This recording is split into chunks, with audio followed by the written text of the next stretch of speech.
I just finished up dinner and I just saw this news and it's kind of mind-boggling, all things considered here. I mean, a lot of people knew that there was an inevitability at some point when you get to the ripe old age of 100, but the fact that it's actually happened is just kind of staggering. And one of my biggest regrets in my investing career is not actually having and gone and sat down through one of those Berkshire Hathaway annual shareholder meetings, because as many of you might be aware at this point, Charlie Munger, the investing genius and Warren Buffett's right-hand man, died at age 99. And this kind of just came out of left field here. They were saying that apparently he was in the hospital and he did pass away peacefully. And it's really nice because CNBC did, without a paywall here, like a really nice article kind of breaking down, the life and some of the history behind it. And even, Becky, who's done a ton of interviews. I think she's been like the main interviewee for these two moguls on CNBC. She had a few statements that were just really nice. Maybe we'll play a little clip of it here. At Berkshire Hathaway, I think it's fair to say that at the age 99 and 11 months, 99 years and 11 months.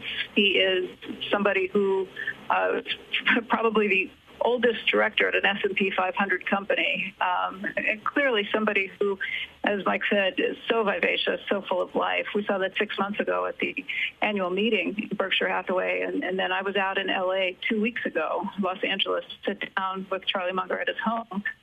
There's a new book that's coming out. It's a revision of Poor Charlie's Wit and Wisdom, the Poor Charlie's Almanac, the Wit and Wisdom of Charles T. Munger. That new updated book is coming out on December 5th, and we sat down for this extended interview to put together an hour-long special that we were planning to just ahead of his 100th birthday, that again is just about 5 weeks away. We have a lot of parts of that conversation that we will bring to you. And we're going to bring some of it to you very shortly. But even 2 weeks ago, he was in fine form mentally and was able to really kind of go through and talk about his life and things he's learned along the way. Becky, in the world I deal with most often, technology, I guess the best example of buying great companies at decent prices might have been Berkshire Hathaway starting to buy Apple stock in 2016, about 9 years after the iPhone came out. So a lot of people already thought it was expensive. It's gone down to be one of the firm's best investments, right?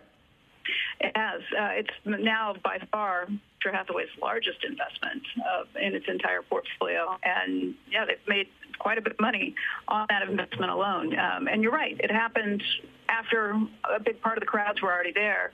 Now, Warren Buffett and Charlie Munger would both say that they're not really technologists. They tend to steer away from technology stocks, but that was one that they looked at as a consumer stock, that they understood the consumer pull for it and the moat that it had built around itself.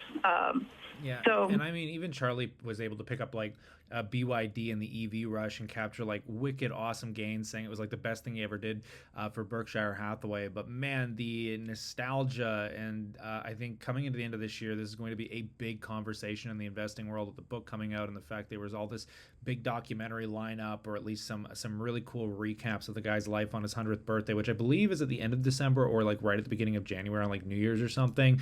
I mean, this guy's got some pretty famous quotes, but I think the most memorable is going to be like this most recent one where, it's not really a quote as much as it is Charlie just saying that, there's not the slightest chance that Buffett traded in his own accounts to enrich himself, when there was a lot of, worry about Warren Buffett owning stocks that Berkshire owned within his personal brokerage account. And he was just right there immediately to back him up. And this wasn't even, a week or two ago? And we all remember the cryptocurrency is crazy, stupid gambling, and people who oppose my position are idiots. I think he called it rat poison or something like that. The annual shareholder meetings were always just a delight to listen to. And I think just, these guys weren't the kind of guys that needed to be on social media every day. They would literally primarily just do that one meeting a year, and it was just filled. It was like a 3-hour meeting. They'd be sitting up there, and it was just packed with so much knowledge. So yeah, rest in peace your soul, good sir. And I look forward to the book, but I'd love to know what you guys think about this in the comment section.